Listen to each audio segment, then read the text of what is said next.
4, 3, 2. Buenos días, hoy es 12 de junio de 2013, que seguramente será una fecha muy significativa para la ingeniería química mexicana y en particular para el Instituto Mexicano de Ingenieros Químicos, porque este día tenemos el honor de tener entre nosotros, más bien haber sido recibido en su empresa, al ingeniero Benito Bucay, no dudo en decirlo y no lo exagero, un ícono de la ingeniería química en México. Creemos que esta entrevista será de gran valor con el paso del tiempo porque de viva voz oiremos a uno de los ingenieros químicos y no tengo pacho en decir los más destacados que ha habido en México, pero que además ha visto el nacimiento, el desarrollo y la situación actual de la industria química. Ingeniero Bucay, primero agradecerle que nos haya recibido y decirle que los ingenieros químicos mexicanos vemos en usted un ejemplo profesional y humano, como muchos de nuestros ingenieros químicos nos lo han hecho sentir. Muchísimas gracias. Me siento muy orgulloso y abrumado de esta invitación, pero volver a vivir algunos de los momentos es algo que hago de tiempo en tiempo, de manera que encantado dije sí, me uno a la causa y estoy listo. Qué bueno, ingeniero. Pues mire, hay tantas preguntas que no sé en qué términos empezar, pero quisiera empezar con algún cronológicamente. Primero, hacer una breve semblanza de su niñez y su juventud y sobre todo en esa etapa de su niñez y juventud, cómo fue llevando se lo fue llevando la vida hacia la ingeniería química. Sus padres, sus hermanos, sus maestros, que lo condujeron primero a esa disciplina tan férrea que usted tiene y después a esa vocación hacia la ingeniería química. No sé acerca de la disciplina, pero a lo mejor sale más claramente conforme platicamos. Yo nací en la ciudad de Durango, me siento muy orgulloso de ello, si bien dejé la ciudad de Durango a la edad de 12 años y no volví sino 50 años después, gracias a que mi esposa me regaló los boletos para volver a Durango. Tuve el honor de conocer y saludar al actual gobernador del estado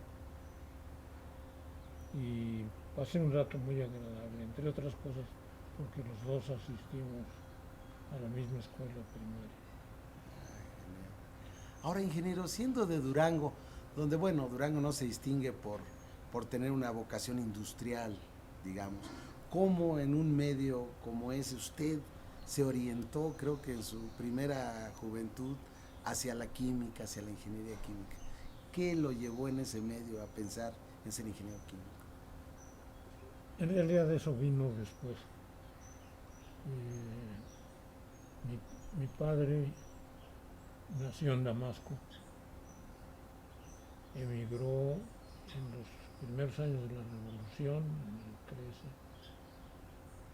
13, y el destino lo llevó a Durango, donde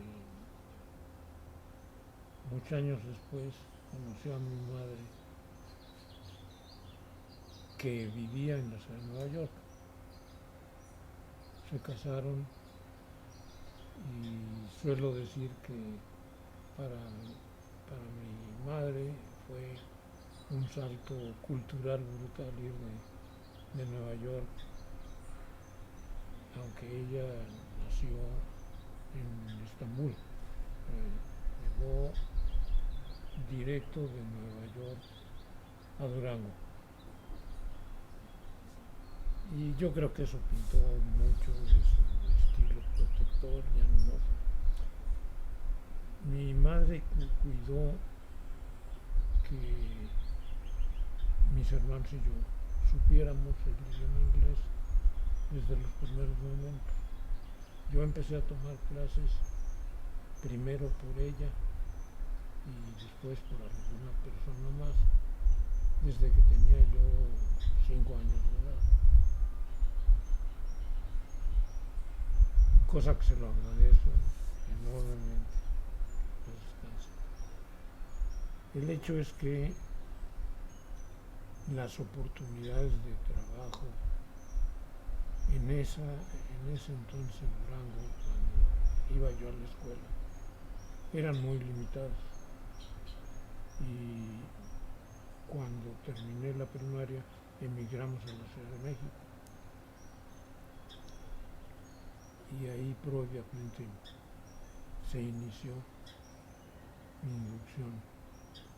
Yo salté de la primaria provincial a una secundaria muy variada, muy rica. Y eso me sedujo. El hablar y enterarse de tan diferentes tópicos y materias, a mí me atrajo enormemente.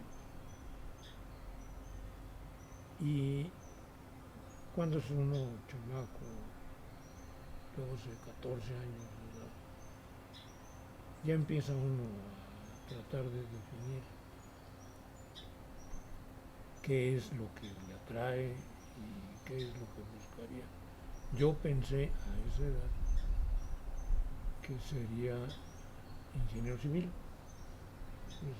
Yo voy a ser ingeniero civil con gran convencimiento, sin tener la menor idea de qué implicaba y por qué tenía yo esa inclinación. Pero llegué a tercero secundaria y en uno de los exámenes periódicos fui el único del grupo que sacó buena calificación en química. Mi profesor en ese entonces, el ingeniero Ulibarri, me mandó llamar y me dijo, ya lo he dicho en otras ocasiones, me dijo, Bucay, usted hizo un buen examen de química, usted tiene que ser químico. Y me pareció muy convincente ya con eso. Y así me inscribí. ¿Por qué ingeniero? Es otro pedacito, ¿verdad? Pude haber estudiado química farmacéutica. ¿Puedo hacer un corte? Dije, ¿no puedo hacer un poquitito más la voz? Es todo lo que nos Sí. acercamos más. A ver, porque sí nos está faltando un poquitito de... O no acercan esto más, Lo acercamos aunque sacrifiquemos la imagen, a lo Sí. mejor si lo acercamos más, ¿cómo lo ven? Sí, sí, es el les micrófono. va a estorbar un poquito el micrófono en la Sí. imagen, pero prefiero Sí, que se porque- capte porque muy se bien. me va a Sí, perder, está de repente... bajando su voz, Sigue vamos a hacer bajando esa la voz. prueba. si nos está pegando. Miren, aunque se vea el micrófono, yo preferiría que se vea el micrófono y que se capte muy bien lo que está diciendo.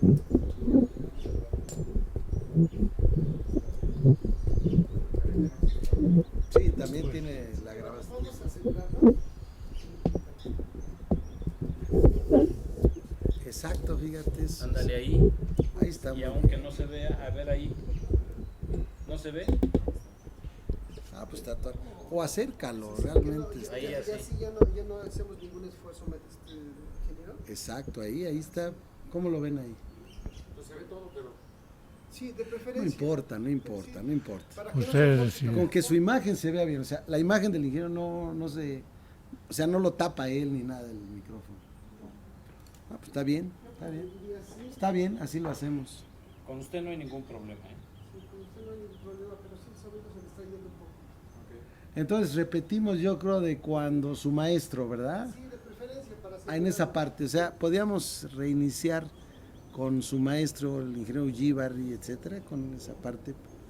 La van a editar ¿Cómo de no? cualquier manera. Entonces, si empezamos, ¿ustedes dicen a qué horas?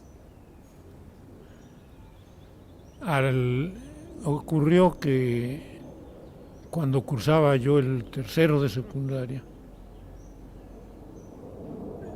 en uno de los exámenes periódicos de varias materias, yo saqué 10 de calificación en el examen.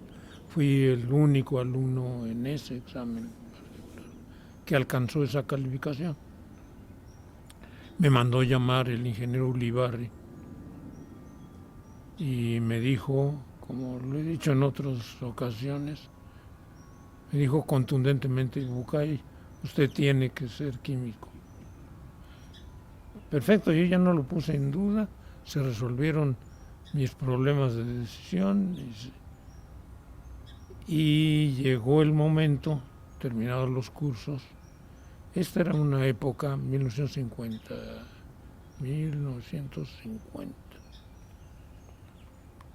menos, 1945. Era la época en la cual uno elegía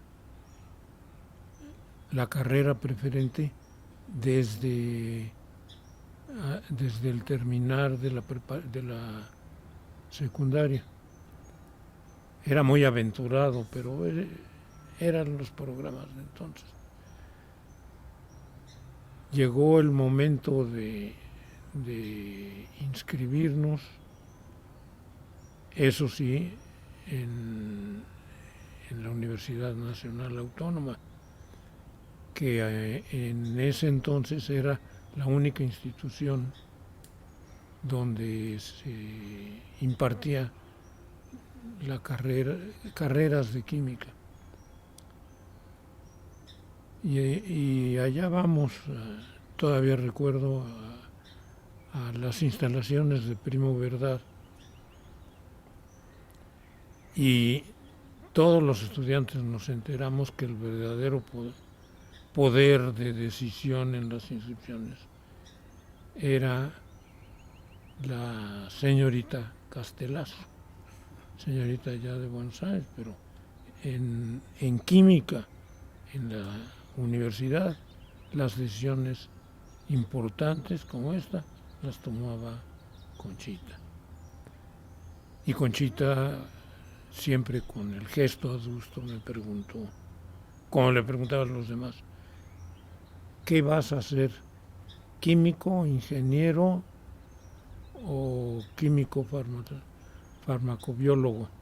No, pues ingeniero se oye mejor que químico a secas. Y acabé en la lista de ingeniero químico. Esto fue un enorme descubrimiento. Primero, llegar a las instalaciones de la Escuela Nacional de Ciencias Químicas. Todavía no alcanzaba el grado de facultad. En el pueblo de Tacuba, los preciosos años dedicados al trabajo, claro, animado, verdaderamente extraordinario. Estábamos demasiado lejos del centro de la ciudad, de manera que, a menos que fuera un problema verdaderamente serio, no había la participación de alumnos de la facultad en escándalos, desfiles, nada de eso. Vivíamos en la provincia en un ambiente bucólico.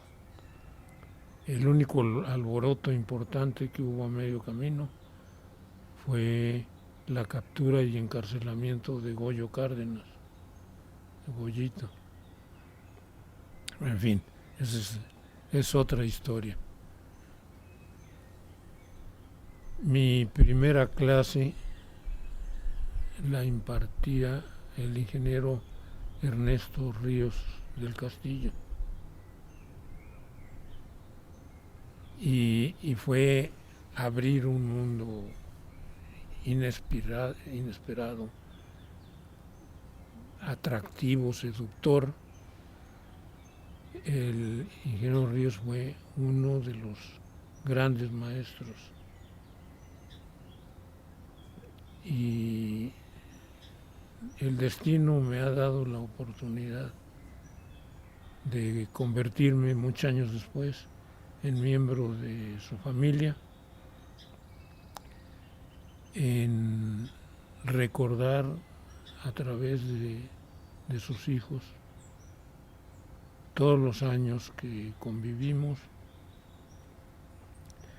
y empecé la carrera. Para mí, en primer lugar, era la diversión que representaba el laboratorio de análisis cualitativo. Se pasaba uno la mitad de la carrera detrás de esas gavetas de análisis.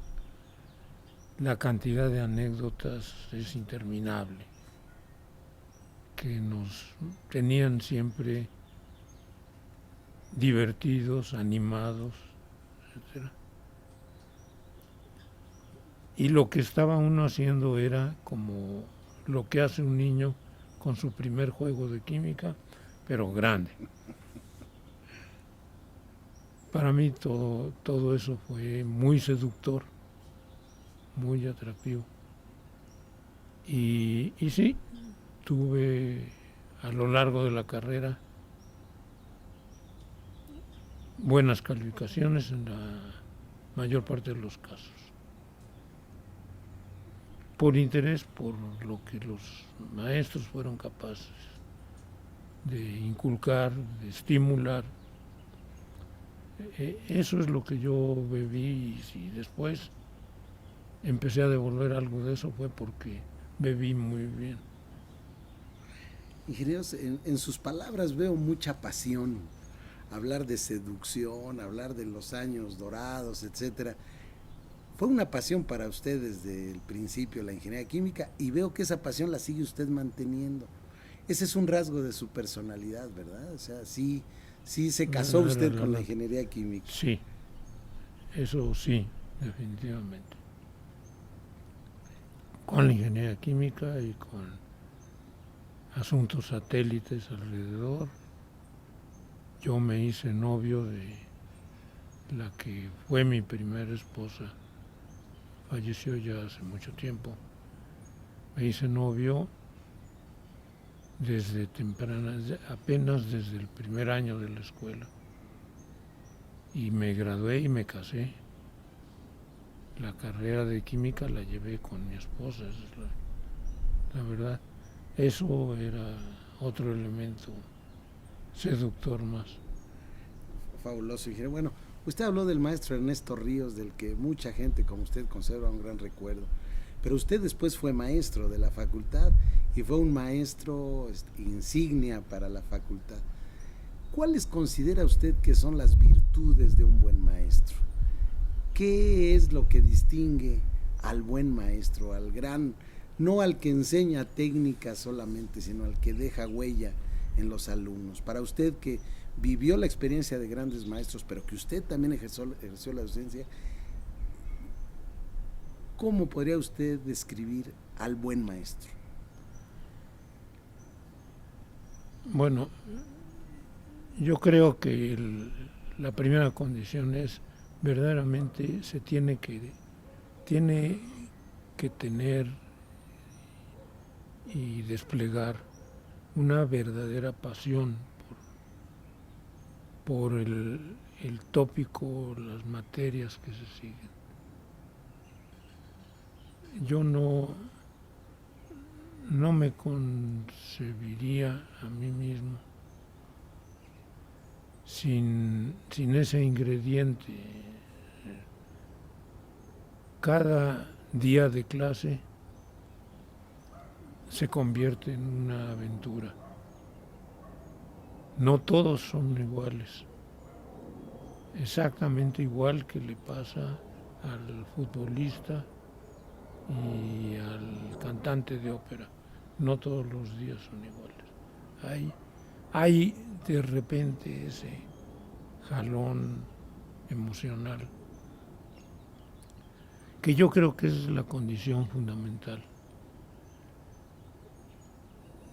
No llegamos bien cuando nuestro énfasis es en aprender de memoria,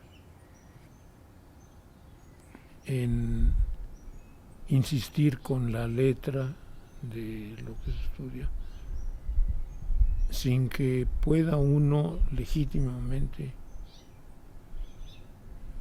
mostrar lo que está uno predicando, enseñando, mostrarlo, vivirlo.